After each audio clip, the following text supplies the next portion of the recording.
Whose knob do you have to hob to get some information around here? This week on the Hapless Heroes.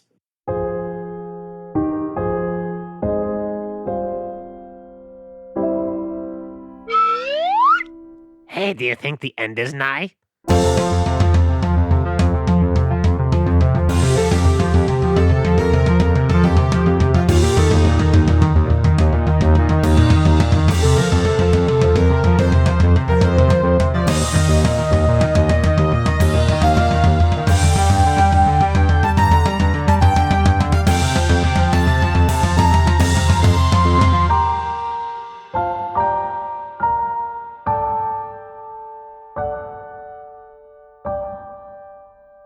Hello, everyone, and welcome to another episode of the Hapless Heroes podcast. I'm Francesco, and tonight I am again your host and DM as we continue our adventure in time.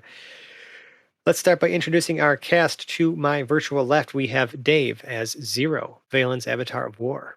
Good evening, everyone. John as Lord Jarrell the Light. I don't know what I expected when I let Hobbit pick the bar. Phil as Hedrick the Entertainer. Yeah, my name's Hedrick. I'm here for the booze and the flues. Mike as Lord and Captain Quinn Southwind. First round is on me. Zach as Pregnart. I don't want to catch the flus. Nicole. Oh. Nicole. Damn it. All right. Nicole as Boris the Butcher. Oh, I don't know why I drank that. And James as Hoblet the Smasher. Good evening, friendos. All right, when we last left off, you guys got kicked out of the magical academy here at the center of Ul due to some of your hijinks and unlawful activities and just general suspiciousness, as well as perceived craziness, as at least to everyone else's knowledge, including some of the greatest minds in Telduria. Time travel is impossible, and y'all are probably just a bunch of crazy motherfuckers talking about the end of times, and they don't need you meddling in their business. But you have, at the very least, probably at least put them on high alert, as y'all couldn't keep your fucking mouth shut and just kept blabbing about the apocalypse coming in a few days. So, to be fair, it still is scientifically impossible. It was a one-way trip. We absolutely can't duplicate it, and absolutely nobody involved in doing it actually understands what the hell we did. Great time. Really is out here. That's fair. But, in order to regroup, Hoblet had, he's been here before. From the sounds of it, at least from what the bartender at the establishment he took you to told you, it's been about 2 years since he's seen Hoblet, but y'all ended up at the Villag Inn. Well, it was the Village Inn, but the E has mysteriously gone missing from that sign. And the barkeep, Hobnobson, has welcomed you in. Obviously, he seems to be pretty tight with Hoblet, has given you guys, Hoblet's, has brought the drinks around for the night. You guys have somewhere to sleep as well. Hedrick's performing, and things are picking up. We're gonna, before we move on to, I guess, day 2 of this adventure here, just check in again. Now that the bar has been packed in a bit now, right? Like, a lot of the working class folks have come in to kind of blow off some steam and just kind of let go of what their days and enjoy the music. Hedrick has drummed up quite the crowd, though. As they're all, people are bopping along, dancing, and just like genuinely enjoying themselves. The atmosphere in here is rather pleasant, if not, little seedy dive bar like the outhouses where the latrines are not the greatest things you've ever seen. And if you were to have taken a look at your lodgings, they also are leaving something to be desired, as Hoblet has indicated these rooms are not necessarily made for long-term stays. That being said, we're in the middle of the bar. It's a loud and busy night. Hobnobson has a couple bar backs with him, just kind of helping, keeping the drinks flowing. But he's definitely personally prioritizing your group. You never have to wait for anything. Was there anything y'all were doing before we long rest the next day? Was there anything left you wanted to do with this first day? At least Scanning I was the going to crowd. say, find an apocalypse cult. You want to find that tonight? You want to find a doomsayer tonight? Yeah, kind of. Yeah, kind of. I do. Well, there's not one hanging out in the bar, that's for sure. But there are, there's all manner of folk just like crowding around and enjoying the music and drinking and carousing and just, enjoying each other's company, we'll say. Do you see a lot of patrons that are being turned away at the door, like moaning and groaning? It's like it's a bunch of individuals coming in with people who are obviously dressed as, who are, I guess they would just look obvious to you as workers of a certain variety. But people are being turned away disappointed because suddenly all of the rooms are full.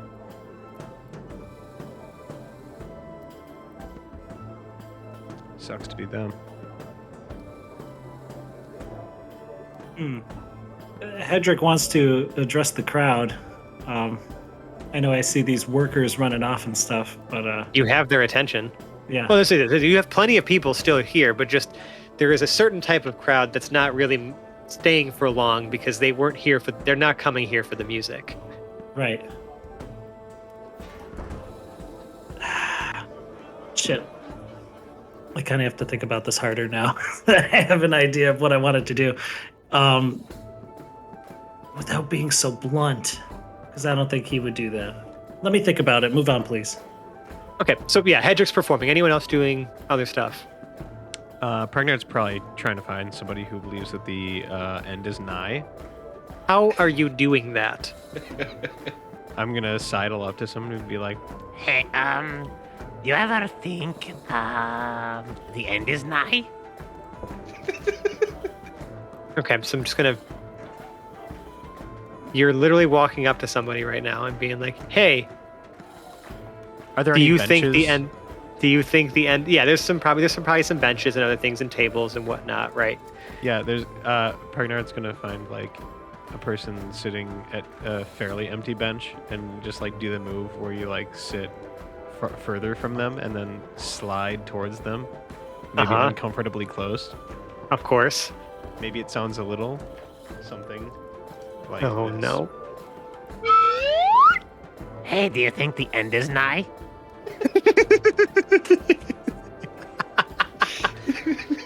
There's our episode bumper. So see, there you go. That is tasteful. I'll call that a tasteful use of a slide whistle. The person just kind of like looks at you, sees that you're a frog person, and you can see that they are clearly fucked up. Whoever you're talking to, like this, like, I don't know, middle-aged dude. His pupils are dilated as fuck. He's got a beer in his hand, but he's kind of like, he's like shaking a little bit, and he's just like, "What do you know about the end of times, frog man?" It's probably going to happen in like 2 days. Oh shit, man, that kind of sucks. You live around here? Yeah, dude. Yeah, you should get Do the you? fuck out of Dodge, man. Oh my god, that's fucking crazy. I mean, there's a frog telling me it's the end of the fucking world. Like, he like looks inside of his mug, right? Like it just kind of like as if he's gonna find some sort of answer to why this is happening to him inside of there, and he just looks at you and he just kind of like pokes you to like see if you're real. It's like, oh god! He just like jumps up out of his like off the bench and just like bolts out the door. And you hear Hob go, "Wait, you're supposed to pay for." On to the next one.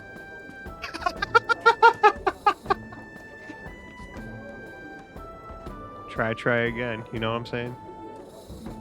It's time to go. You're just like so Pregnant is just progressively scaring people essentially, or just weirding them out in the crowd. I think after that reaction, maybe his efforts are a bit tempered, and he's gonna maybe let that come up in conversation more organically. How do you slip Something in the about end of Eartha time? Kitt. Yeah. Hedrick, were you prepared for something, or do you want me to keep kind of going around the room here? As opposed to addressing the whole room, he would say, "All right, folks, I'm going to take a quick 5 minutes. I'll be right back." You hear a lot of groans. Be like, oh no, one more song, one more song. I'll give you One 12 more more songs. Just give me 5 minutes. Yeah. So I am looking for somebody. I don't know if I have people approaching me at this point as I get off the side of the stage. I need to refresh my drink, and I'm looking for somebody who at least is of some sort of sound mind, or ideally some sort of scholar. Scholar. Well, somebody who's got tomes and books and book smarts. I want to remind you the establishment that you are in. Well, you said adventuring party, so I thought just maybe. Oh, I didn't say anything about adventuring party. You're the only adventuring party guy. I said working class folk. Oh, are okay, in fair here. enough. Yeah, there was a certain kind of worker he was referring to, I think. Yes, and it was not of the Of the studious nocturnal variety. Yeah, there you go.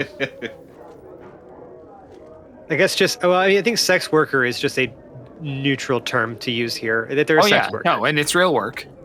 Yes, it is. Yes, but so that's what's happening, or what was, where they were coming here for, and unfortunately, the rooms are now occupied. Yeah, still looking to bribe somebody with alcohol to see if they could bring a doomsayer into the bar. Okay, so like say you saunter up to the bar, you're like just like people are chit-chatting, like, hey, great set, dude, that was awesome, yada yada, like the typical post or break, like mid-show break stuff, I guess, from someone who did a great job. Mm-hmm. So you just picking someone out of there and be like, hey, listen, I'll buy you a beer if you bring me a doomsayer. Yeah, how are you asking? I get my inspiration from all sorts of places, and I tell you what struck me, it was the different, segments of this great city, and noticing a lot of these fellers on the corners with a whole lot to say. And it just intrigues me, you know what I mean? I mean, what I wouldn't give to have a sit down with one of them fellers right now, I mean, I'd give away a pitcher of beer. You really want to bring someone like that in here? I feel like they're kind of kill the vibe, man. Well, it's interesting. When you see as many different types of folk as I do, you learn to appreciate everybody's individualities. I can appreciate that perspective. So you're saying you're going to just buy me drinks if I just find you one of those crazy people? You mean you can literally just walk out there and probably find one yourself? Okay, man. Yeah, I'll see you in a minute. Excellent. Listen, man, I'm going to pay you in drinks to kill the vibe. What is everybody else doing? Like Zero, obviously, you're not like much of the carousing type, right? I'm kind of curious where you are in the midst of all this. No, but as opposed to the usual lubricants that Zero would be consuming, he has red eyes this evening and is consuming more what would be considered solvents. Namely, the most high-proof, purest stuff that Hobnobson has at the bar. The closest thing to a degreaser possible would be good. Everclear would be better, but I'm not sure he has anything that pure. I mean, this is, the Villa Inn. But this is Hobnobson we're talking about, and he's got a special reserve if you're asking for that. Where do you think I Absolutely. The spirit of Moradin absolutely wants to drink, and he's going to do something that this body can handle. So he looks at you then, Zero, being like, "Oh yeah, I could take you back to the reserve. Hey, Hoblet, want to take a shot for old times?" Of course. Let's go. All right. Come on back. Come on back. Hoblet knows that this place is devoid of any information because he's spent time here, that this place is full of useless workers. So he's not, I would just have been spending all my time with Hob at the bar, just shooting the shit. So that's why Zero comes up and asks for the stash. I'm right there, ready to roll. I wasn't interested in anyone else. He takes you two to the back, and he walks you around to the side of the bar and brings you behind. There's a door that leads to like a back room. This back room is lined with kegs and barrels and whatnot. There is no kitchen. But there are just like snacks and things like that, just like essentially, like food that is either pre-cooked or just bar snacks essentially. So they can see that they serve food at this, establishment that you can totally sleep at. But further in the back, there's also what appears to be like a poker table. And there's a few individuals, actually playing what it looks like with dice at this table. And they're like drinking and like having a great time with each other. And there's like, money being, gold pieces and stuff like that being thrown around. And Hob takes you over to a room that's adjacent and attached to this back room. And inside of there is what look like our massive locked crates. And he, pulls some keys out of his pocket and he, unclasps the lock and pulls it open. It's almost like the holy grail of booze. He says, listen, just between you and me, my sources say this comes from the purest of dwarven distilleries. And I'll never tell you where I get it from, but I'll tell you this is the real stuff. Okay, this is ambrosia for the gods, man. Does Hob Nobson also like own a little slave boy that he uses as a pod racer? No. Your mind tricks aren't gonna work on me. Just wondering. Yeah, no, I'm definitely going with a very Sebulba vibe for this dude, aren't I? No, that's Watto. Sebulba is the other guy. Oh yeah, that's right, Watto. Sebulba's the other pod racer dude. The Doug. Yeah. We all purged that movie from our minds. A little bit, yeah. Not me. Anyways, and he you can see he actually like almost like he flips the crate open and then he actually folds it down, and you can see that there's one of these kegs already has a small spout that he produces 3 tiny glasses from his person and fills them up and hands you each one and has one in his hand, and he says, "To your health and a long life, Hoblet. It's good to see you again, friend." To many more. And y'all clink glasses and he shoots one back and you shoot it back, and then for a moment you feel like you see God. So Zero takes a drink with them, and as Moradin would know, is this the real shit? This is the real shit. You have no idea how he got this. Moradin is internally de-fucking-lighted to be sharing a drink with 2 of his great-great-great-grandsons. It's true. Now, I gotta ask this question. Hob Nobson has not taken note of how much Hoblet has aged since last he saw him? It appears not. All right. I don't know. At a certain point, dwarves kind of,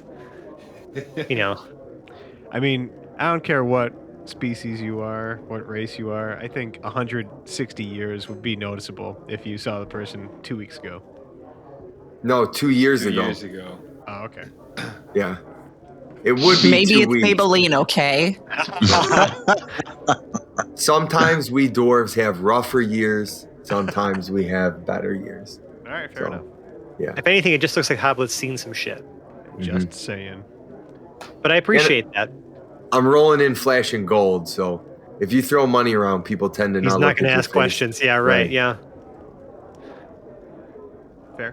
While y'all are sharing a drink,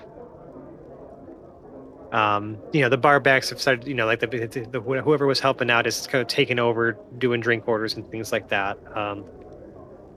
But the person the patron that Hedrick had talked to about bringing a Doomsayer in has re-arrived, and you can tell he has arrived because you can hear from the door just this shouting, "Sinners! Beware! The end of times are upon ye. You must repent.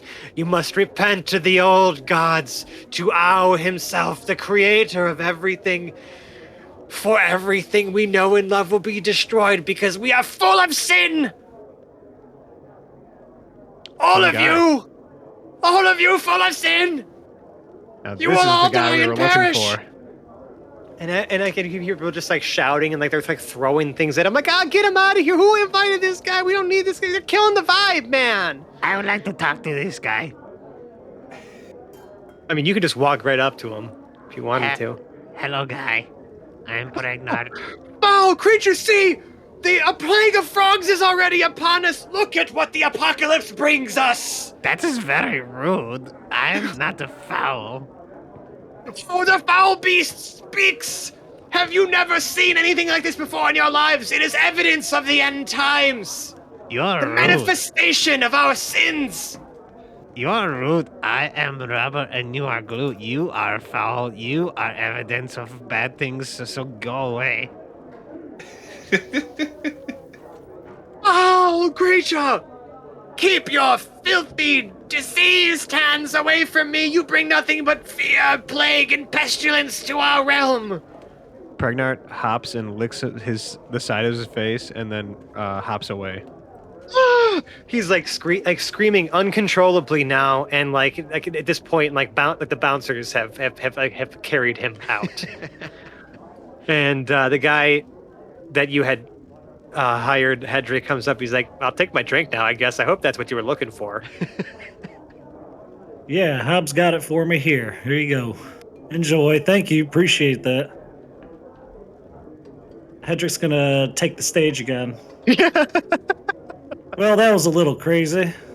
But if I'm not mistaken, a little crazy every now and then is all right. If we still have time, we might still get by. But every time I think about it, I'm gonna cry. With bombs from the devil, and the kids keep coming. No way to breathe easy, no way to be young.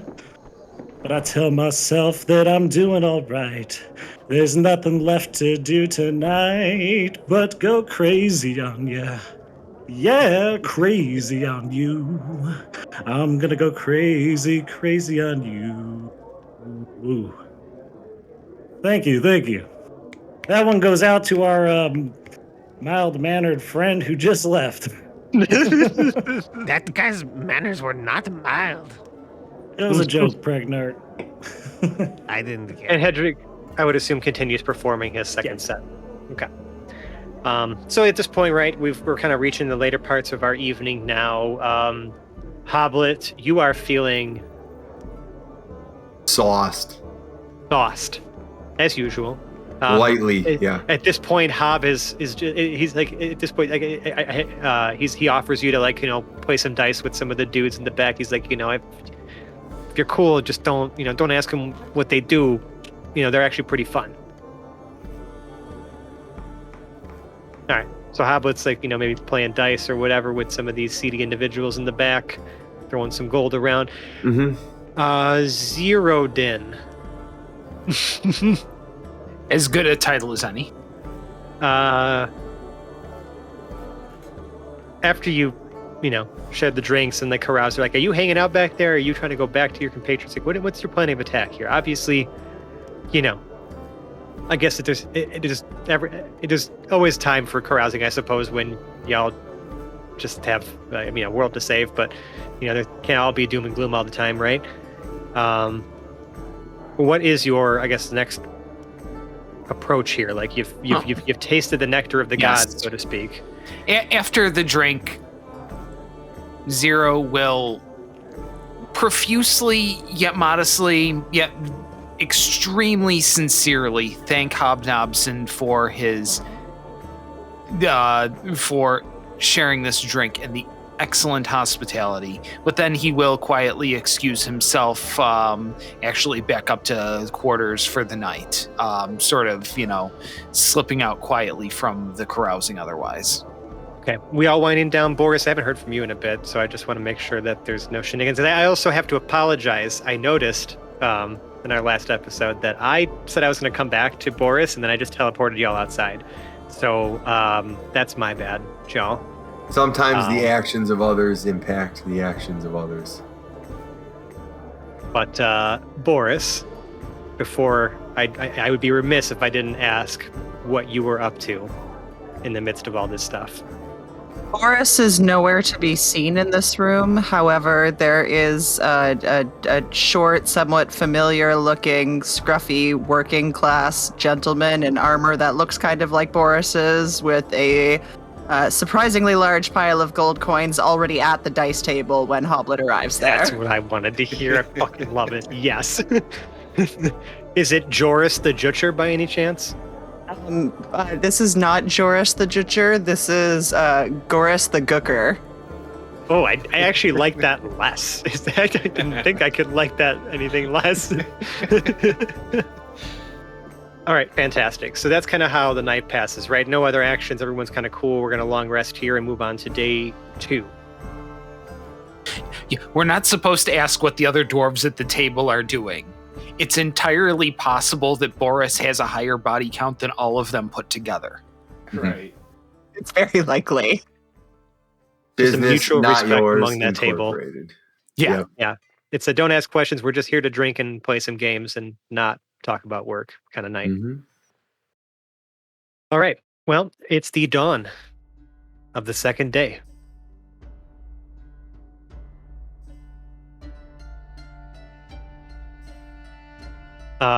I would say that your night was restful, but you are occupying 8 of the 12 rooms that this place has, and well, the walls aren't exactly thick.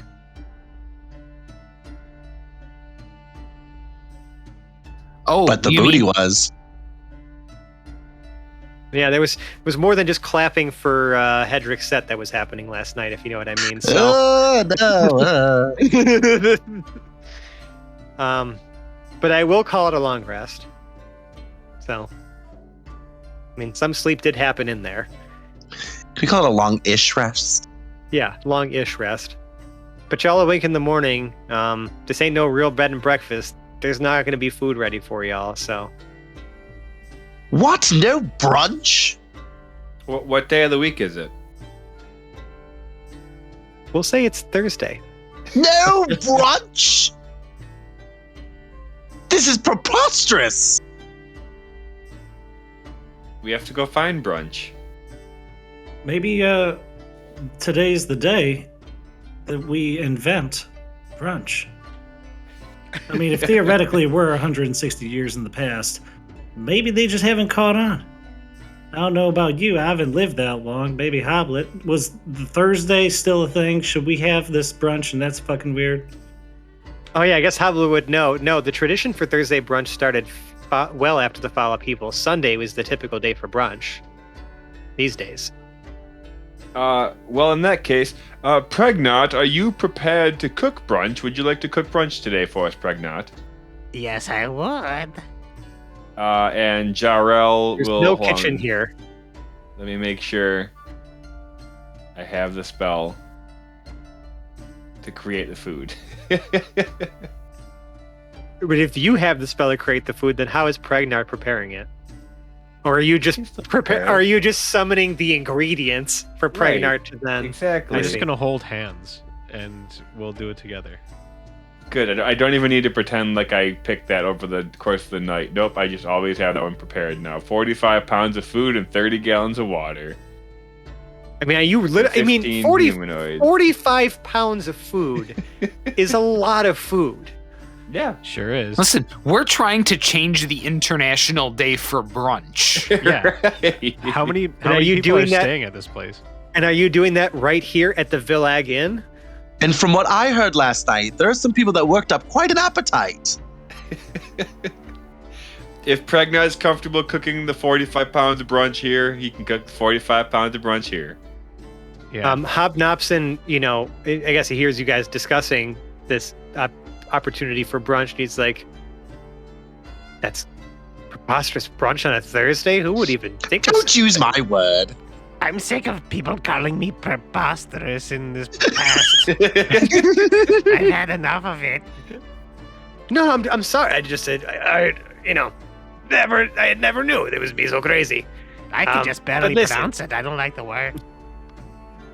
I think I have some of that stove I could fire up in the back. I guess I haven't used it in a long time. I'll help. All I right, think y'all. this y'all- is a good idea. We're going to try to convince people to come to us. Okay, y'all fire up the kitchen in the village inn, which has not been fired up in, well, a while.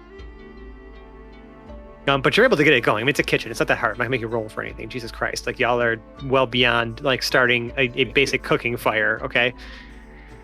But what? It's 45 pounds of food that you are planning to summon. What the fuck are you even summoning? It's like 10-pound ham, maybe more, 20-pound ham at least. Okay, so that's 20 of the 45 pounds. Another 10 pounds of bacon, a whole bunch of eggs. Anybody want pancakes? How much a pancake batter weigh? Ham and bacon? Well, it would mostly a be choice. dried powders, and then you're going to be adding the water, which comes out of a separate. Well, I have bucket. 30 I was gonna 30 say, gallons but of that's water. Too on the nose. Right. I have 30 gallons of water, so. I'm going to make grasshopper quiche. I'm going to make cinnamon bowls. I'm going to make north southern omelets. Well, Northern, southern omelets. Yeah, north southern omelets. Can you You're tell me while what you is were- in a North Southern omelet? oh my god. Just the best part in the middle.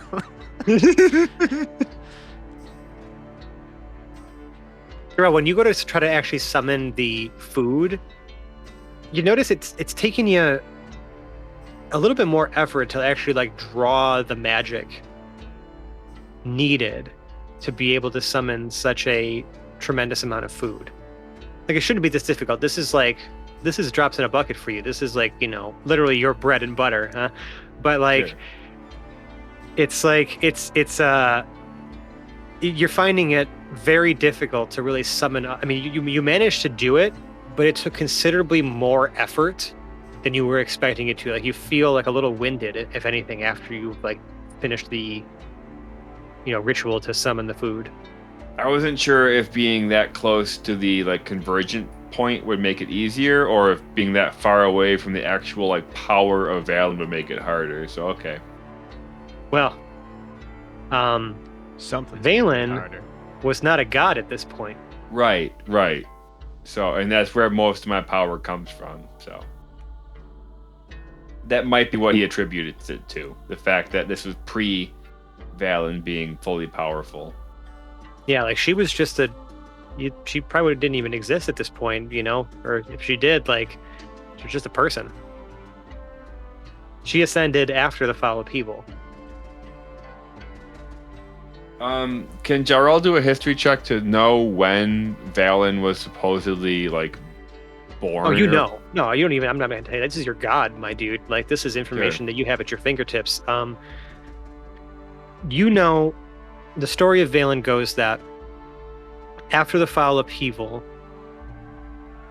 humanity had looked towards Valen as sort of a leader. She was, a devout follower of the divine arts, but never really sort of pledged her allegiance to a specific god or goddess, right? But more just like felt that the people themselves needed a champion to protect them, especially after the tremendous loss of life that the fall upheaval caused, right? And just through her benevolent deeds and just championing the will of the people, like she rose to some significance in like just as far as like having like displaying like divine powers, and almost creating like sort of like like the sort of divine miracles that you're even able to produce now these days.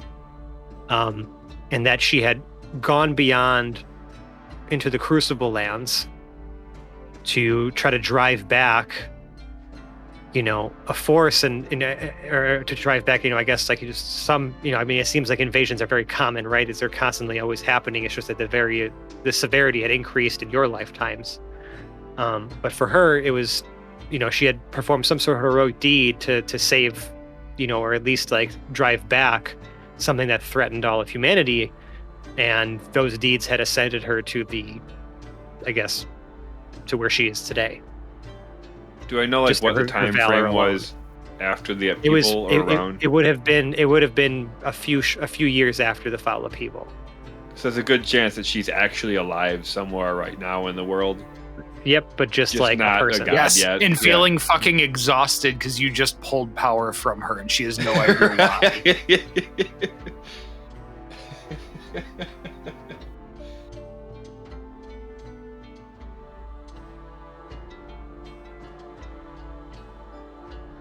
Anyways, Galen's on her deathbed because you made breakfast.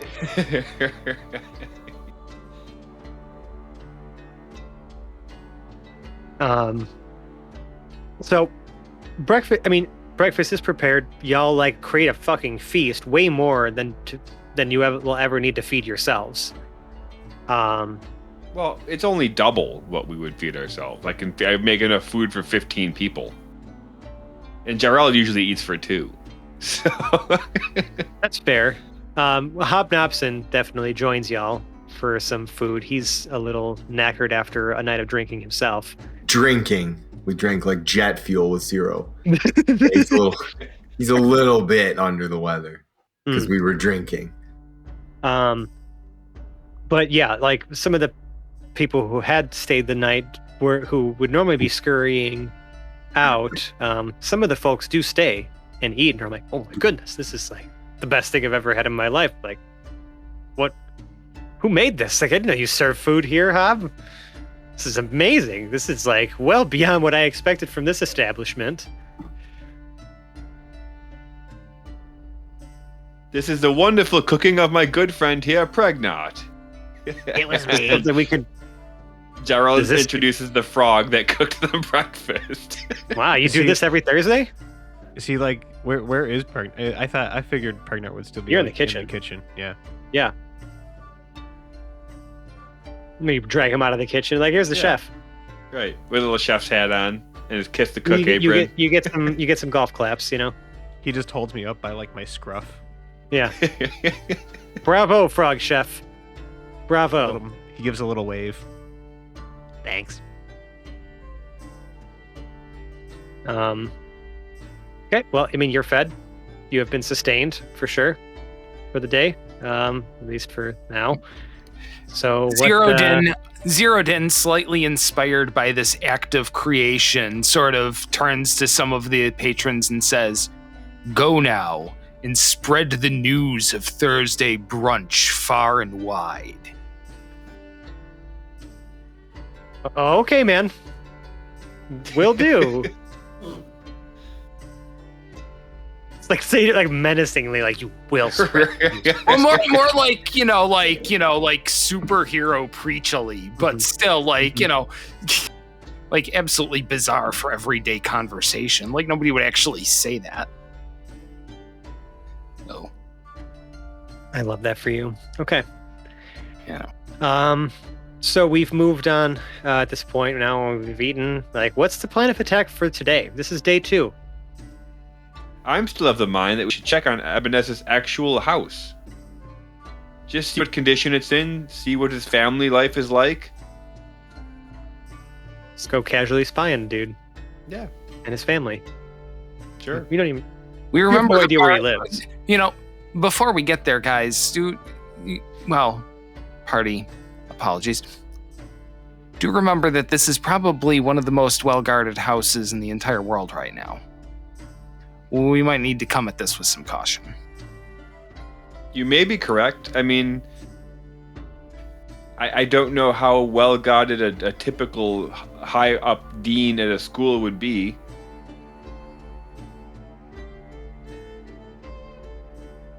Well, no one said he was the dean. Well, teacher, professor, whatever. I mean, he's a good professor. We know that, but like, how well guarded are your average, even the magic teaching professors' houses around here? I was under the impression Ebenezer was a little higher up than just that. But. I mean, he's part of the advanced all disciplines thing. But yeah, from what you know about him, he's just like one of the most like beloved and like, I guess like advanced professors at the school. And he's done a lot for the city of Wool and its and its inhabitants as well as all the students of that school. That's the reputation he carries, at least. Do we know if the school is led by a council or like an individual? No one really stopped to ask about what the leadership structure of this place was. And I imagine, we'll grab an org chart next time around. I don't know. It seemed to me that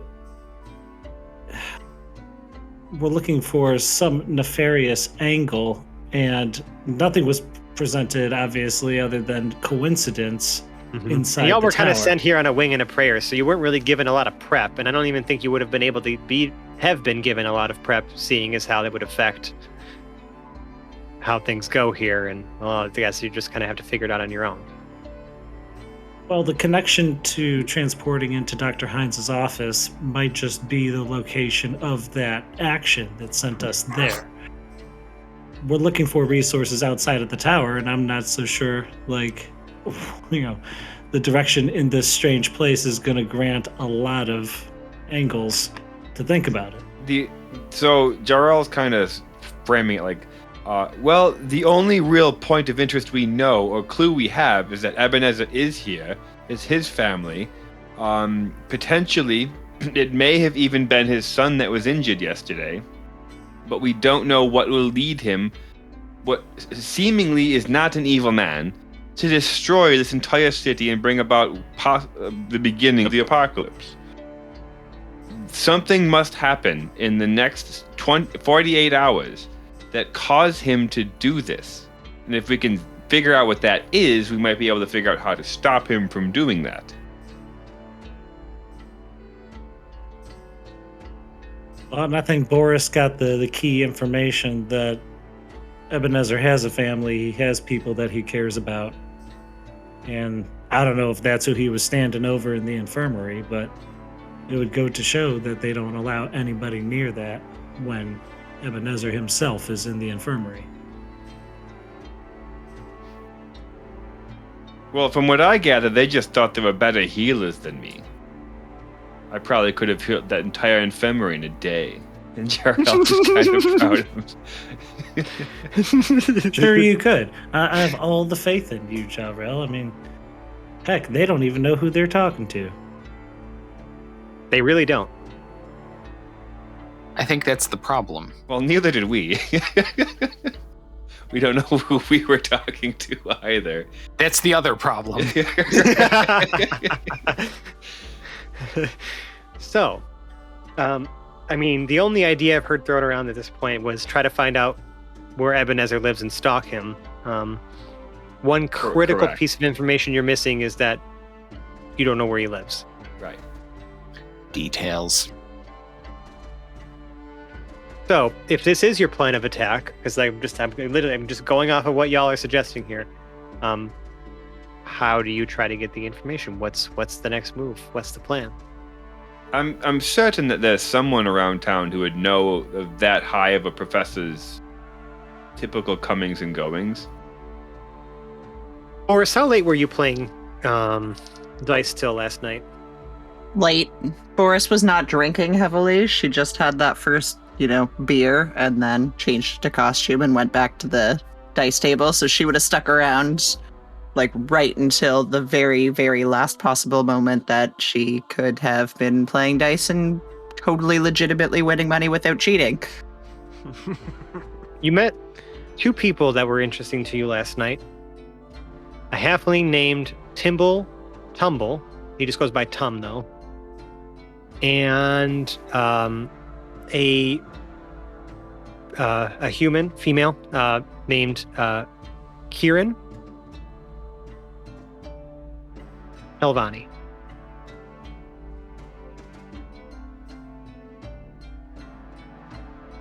Why were they interesting? They were interesting because, well, you know how to tell a certain type, Boris. Because, well, I mean, you've run in those circles. You know those circles. Hell, you've helped kids like kind of fight their way through or out of those types of circles. But they seem like they may have a network of people who do things that may or may not be similar to things that you may or may not do. No words were actually said about anyone's professions last night. However, it was very easily inferred that,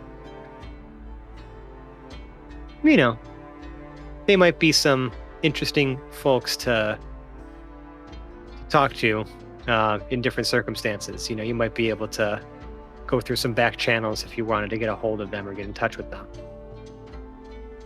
You don't have your normal network of people that you would typically have, right? Your little orphan spies you have everywhere. But did I say spies? I mean your orphan confidants. Yes. You are their benefactor. They are the benefactor of your generosity. Anyways, so but you still know kind of how to grease some palms and get some information and get in touch with some people if you're looking for information. There's always that avenue. Okay, and I know how to contact Tum and Kieran. Yeah, you might be able to just kind of you might even be able to just talk to Hob about it, and put you in contact. You left a good impression last night, so he probably would not be opposed. Okay, so I turn to the group and say, I might know somebody that I can talk to about some information. They seem about my level of sketchy, so they might know where his house is. That's as good as a lead as any. Yeah, and I guess Boris turns to the non-Hoblet Hobnopson. Hey, Hob, do you know where I can get in touch with Tum and Kier? Ooh, what are you looking to do? Not that it's my business. I just I figured I'd ask. They might be in some trouble for. I know Hoblet likes to look for trouble, but Trouble's pretty much what we're looking for.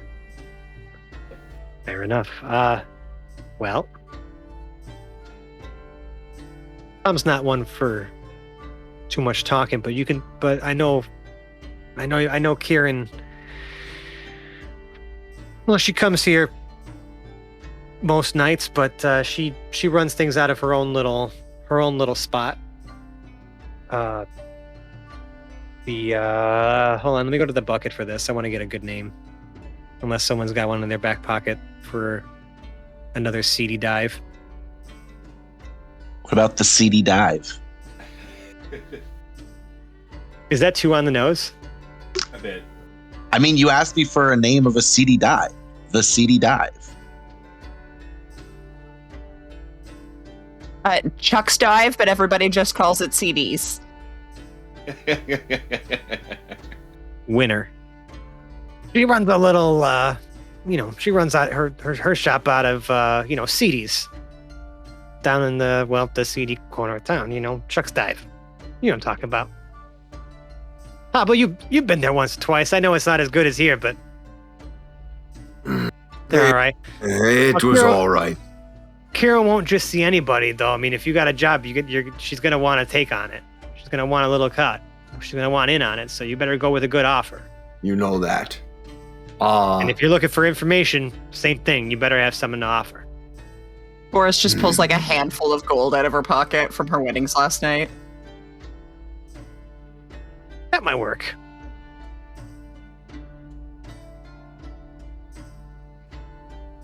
Well, that's where you can find her. Just don't tell her I sent you.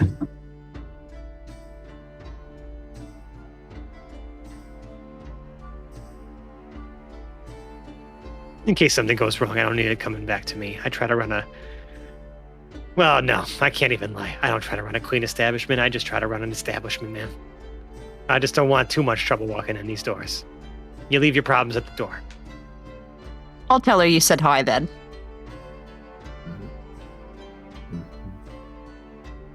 Just like Hoblet. That's why we're friends. Yeah, I can see why, Hoblet. You keep an eye on this one, though. I think she's a little. She might even surpass you with that kind of attitude. I'm not qualified to supervise anyone. Also, sorry, I've been drinking, so my accent keeps changing. It happens. What that stuff in the back will do to you. Oh.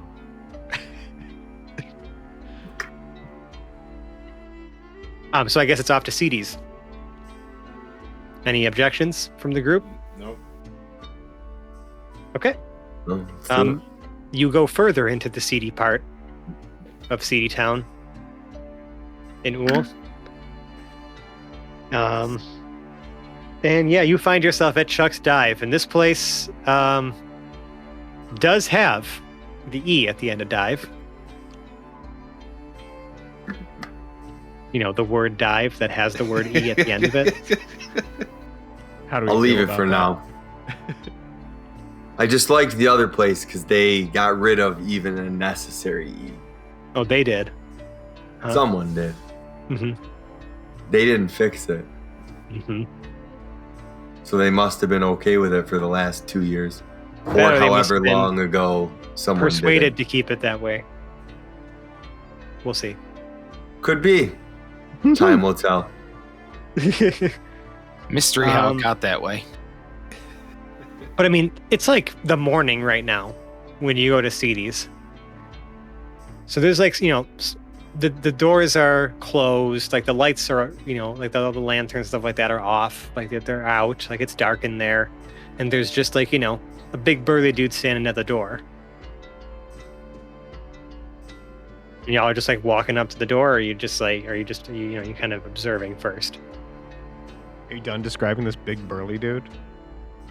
Yeah. He's a big How burly dude. burly is he? All right, 6'4" and like 320 pounds. Like Alright. shapely or like A little bit of both. rotund? A little bit of both.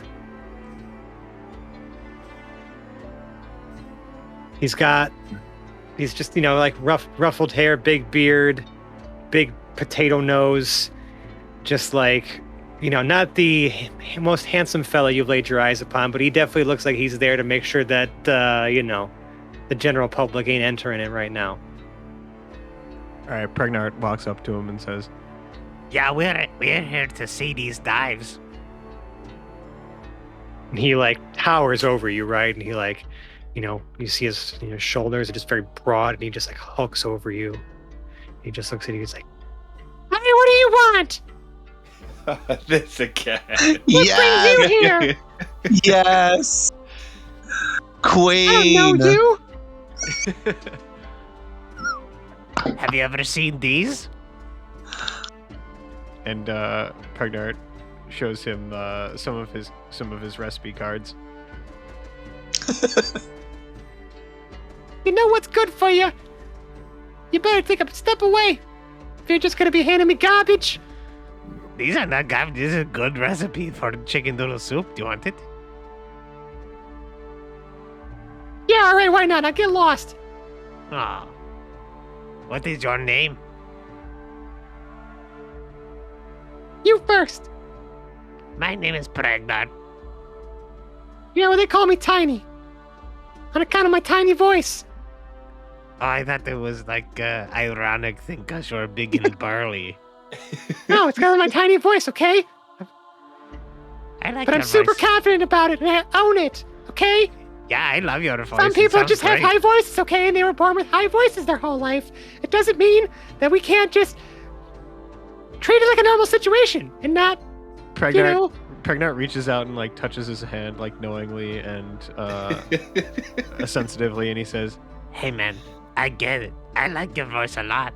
You don't need to explain to me anything. Make me a persuasion check. The most charismatic player in the party. Ooh. Right.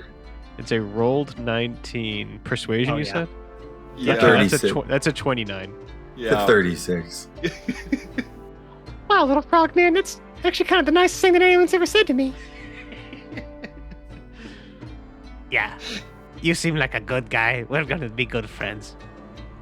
All right, so what brought you here, man? You're not just here to hand me recipe cards. I see you're with a bunch of other people who are just kind of standing there staring at us having this conversation. Yeah, they're just standing staring at the guy that probably is best at starting a conversation but not continuing it. Jarrell again is just chuckling watching this happen.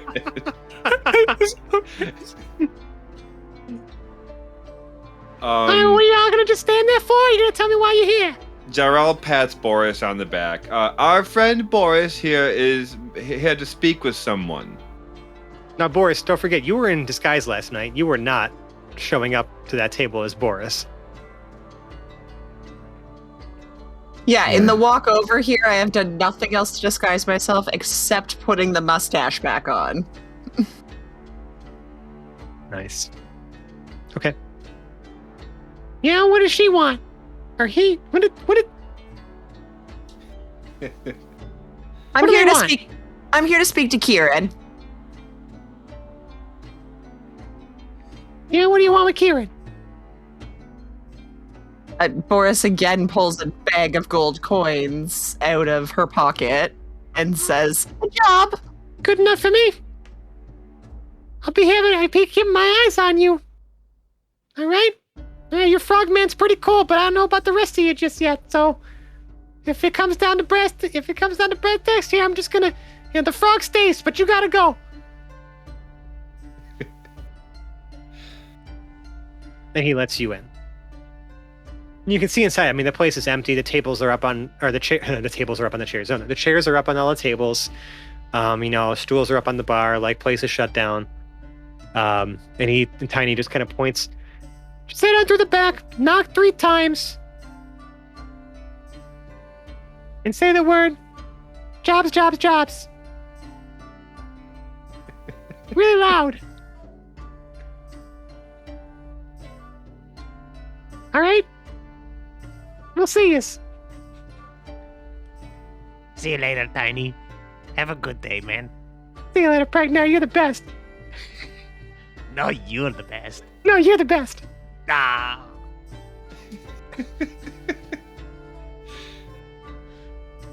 Wow, the things I do for you guys. I just want. That was great. gonna write Really down happy this. with that scene. All right, what do we see when we go inside? Like I described all that to you the already. tables are Oh, up. We sorry, have to sorry. go across, and jobs, jobs, jobs. Yep, I assume we proceed as instructed unless anybody stops Boris from doing so. Yeah, listen. Oh. The password doesn't have to be complicated when you got Tiny guarding the door. All right, like. right. Yeah. Zero is just going to act as hired muscle and do lots of standing with arms crossed and deferring to the lady with the mustache.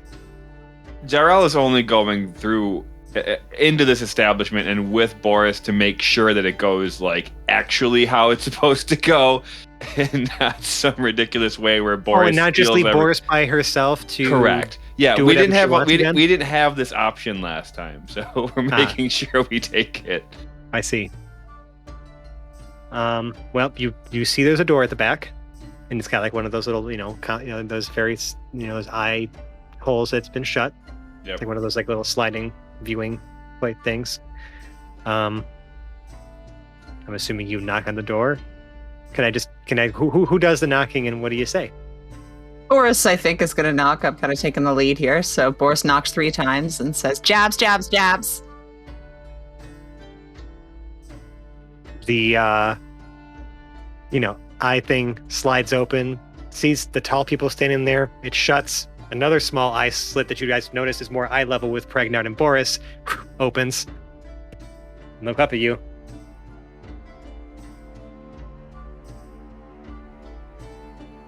They're All right. staring at you. Chops, chops, chops. You hear a voice from behind the door. Does it really take all of you? Okay. And the door opens, and you see Kieran standing there.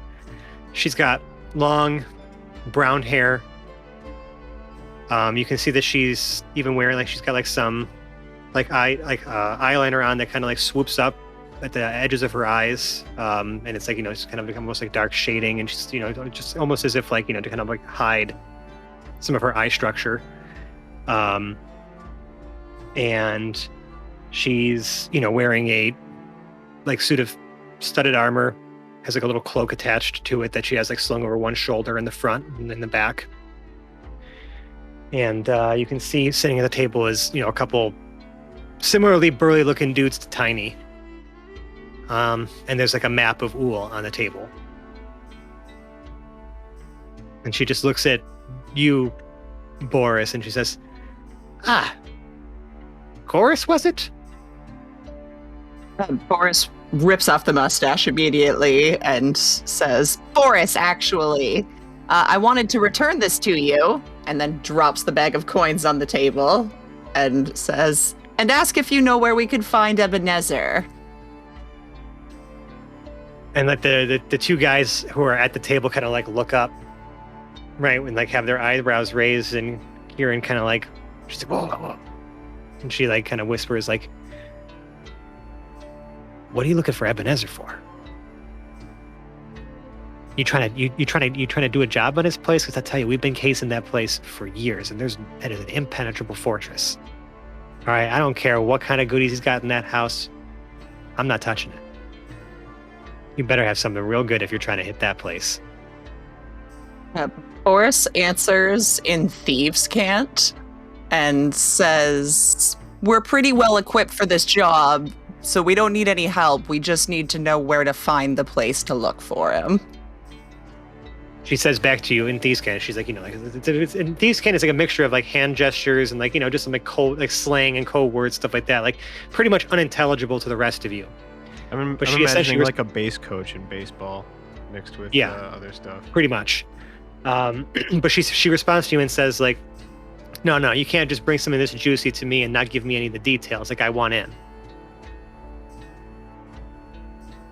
Still in thieves' camp, Boris says, we're trying to stop the apocalypse, so there's a good chance of death here. You're welcome to join us if you'd really like to, but we all expect to probably be vaporized.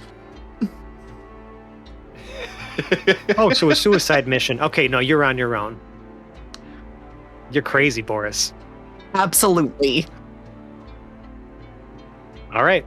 Well, I mean, if that's all you're looking for, she like just walks over, holds up the map, points. That's his house. Good luck. I didn't send you there. I had nothing to do with this. If y'all get yourselves killed, that's on you.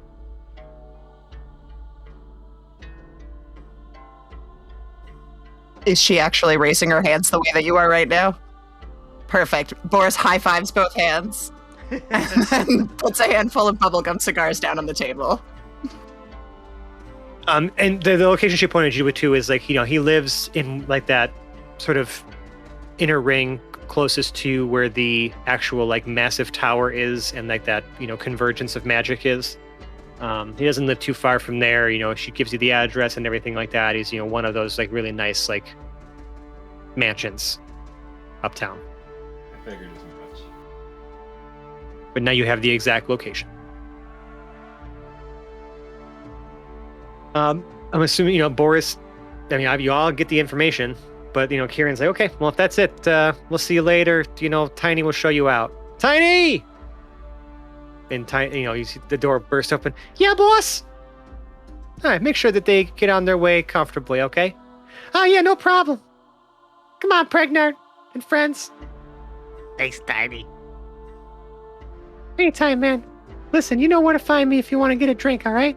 Yeah, let's hang out later. Yeah, I'll be here. You come find me. I guess your friends could come too, but you're cool, man. I like you. Same. I'd like that, Tiny. You're good people. Yeah, I can vouch for all these guys are pretty great.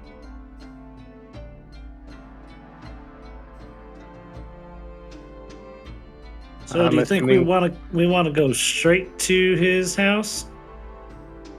I wouldn't necessarily recommend straight to his house, especially with all the security it does seem like he has. I think maybe we should just set up and watch and see what we can. Kieran did call it an impenetrable fortress. Which I know is simply a challenge to you, but for the rest of us, it's unlikely we will be able to get in if it is as solid as it is. I feel like... Sorry, I'm speaking out of character, but this is just what I'm thinking. I feel like this would be a good... Because this is sort of mid to late morning right now, right? So I feel like this would be a good time to maybe split up the party. Some people sort of nonchalantly walk around that place if it's like in a place where people may nonchalantly walk. And I already say no just from Fran's face. All right. No, I'm just no. Fred's like, ooh, split the party. Okay. Party. Because we kind of like want to make the most of our time, do like some recon in several places probably, and Right. it's not like we're gonna like act on anything at the place. Well, Hopefully. Do you know us? No, like No. not without like the cover of night. I'm saying, like we just want to scope out what it looks like, probably. That's what Jarrell wants to do. I don't Right, so know what send- other people are going to end up doing. I would say send. I say this Jarrell planning is. and I say Quinn. some of this planning would be great to have in character. And I hesitated to do it in character because I don't know if this is like an idea that Pragnar would have. Right. I see. Yeah. No, I was thinking something similar, but like to have like a base of operation. So yeah, I guess as we're kind of walking in that we left, right? We're walking in that direction. I lean in. We could always just return to the village inn. I was thinking maybe we find somewhere a little bit closer to his house if we could, to set up as more of our observation / base camp. It's not like we don't have enough money to afford one of the places around here. So how do you presume we throw around that kind of money and remain undetected? Jarrell is going to look at one of the coins that he has in his purse.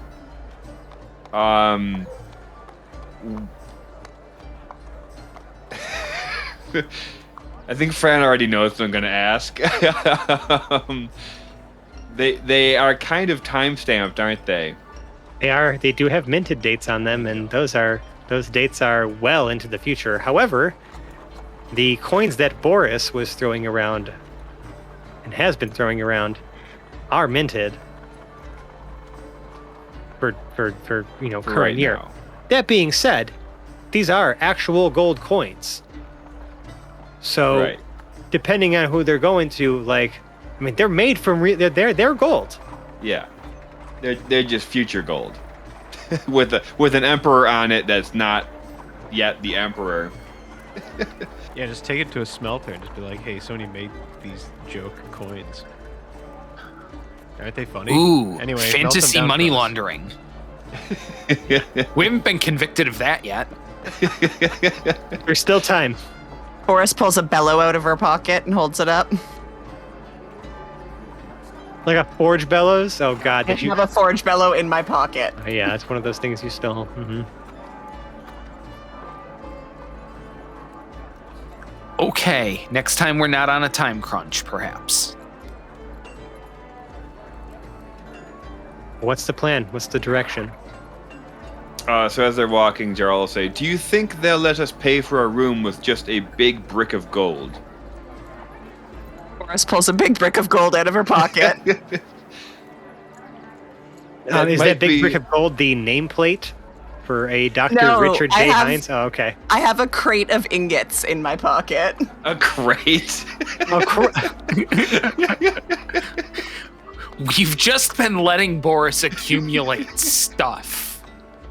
I mean, that's what happens sometimes. I've been keeping track of the approximate square footage, though. So I think we're all set for money. Jarrell can't pay for anything, but But you're Boris just gonna, certainly you're can. just gonna be okay. We'd like a room for an indeterminate amount of time and just slam a gold ingot onto the fucking countertop. and then when they look at us confused, slam another one down. And this one's to shut the fuck up. Yeah, about. You know, I like that as sort of the scene to end this episode on. You guys get to the ritzier part of town, right? You walk into you walk into the Garden Inn. Boris puts on her fur coat first. Oh my God, yes, okay. The Garden Inn is beautiful. We're talking open central courtyard that has this beautiful hanging garden inside and fountains and all the birds chirping and stuff like that with sort of a a lot of the rooms have balconies that look out into the courtyard as well as some that look out. It's like a nice actual like hotel. Like this would be like your 5-star hotel. And yeah, like Boris literally walks in, slams a fucking gold brick on the counter, slams another one on the counter. Which direction is Ebenezer's house? House from where you're staying? Right. I mean, it's a few blocks, like several blocks to the north. Like he lives in a residential area, like a community. There's not really like a hotel like in his backyard. You know what I mean? So you're still several blocks away to the south of where he lives. Okay, so we just asked for the suite. You're in the district. Yeah, we just asked for the suite. The highest room is on top as they can. It's just it's a 2-story, like square building with like an open center. Yeah. So yeah, you get a top floor. You gotta get the penthouse suite, and they got a gold brick to shut the fuck up. And from this new base of operations is where we will call this episode of the Hapless Heroes podcast, and let y'all mull over on what you're gonna do for next time. Take a very luxurious bubble bath. Maybe it's on the table. Hey, the day has only begun. But listen, everyone out there in internet radio land, if you like us, you should find us on the internet. We're on Twitter and Instagram at Hapless Heroes. We're on Facebook and Reddit. Just look for Hapless Heroes Podcast. Those places will point you also to what we consider to be our favorite place to hang out on the internet, and that is our Discord server, where you can meet and interact with a lot of us and just have a grand old time talking about everything from D&D, like your favorite moments in the show, or just stuff that exists outside the realm of what we do in this little podcast here. But know that you're joining a like-minded community of, for lack of a better term, a bunch of nerds. We're all a bunch of nerds, and we love it, and we own it, and we celebrate that, and we encourage you to join us and just, join the conversation. Really be a great time. But if you really like us, you can leave us a 5-star review on the podcast service of your choice, or a 5-star rating on Spotify, because they're doing that sort of thing now. Helps us kind of grow in the ranks, get more people, get this show in front of more people, and if you really enjoy it, you're doing your small part to allow others to find it and enjoy it themselves, and we deeply appreciate you for doing so. And if you've done all that and you still want to say something, if you haven't found a way to send us some kind words, well, we have an email, haplessheroes@gmail.com, or we have a 5-star channel in our Discord server where you can say some nice things about us, and hey, we will say some nice things right back to you on air if you do so. But in the meantime, if you really, really like us, you can donate to our Patreon. It's just patreon.com/haplessheroes. Bunch of different rewards on there. All the money goes right back into the show, from funding new equipment to replacing broken equipment. So it's been funding a lot of this stuff to kind of help us adjust to this new remote recording life that we have become accustomed to now. And it's all gone a very long way, and we just deeply appreciate all the support we've been getting over the years. It's just, it's truly humbling to know that we are worth your hard-earned dollars when we're just here trying to have a great time and share it with you. So thank you. And if you like us, right now you like us, Sally Field, and the whole deal, find a map of Telduria on our Discord channel and try to form it around a globe. Make a 3-dimensional globe of the Teldurian map. And take a picture and show it to us. I'd like to see that. I want to see what I want to see you get creative. And, just don't forget to credit the original artist.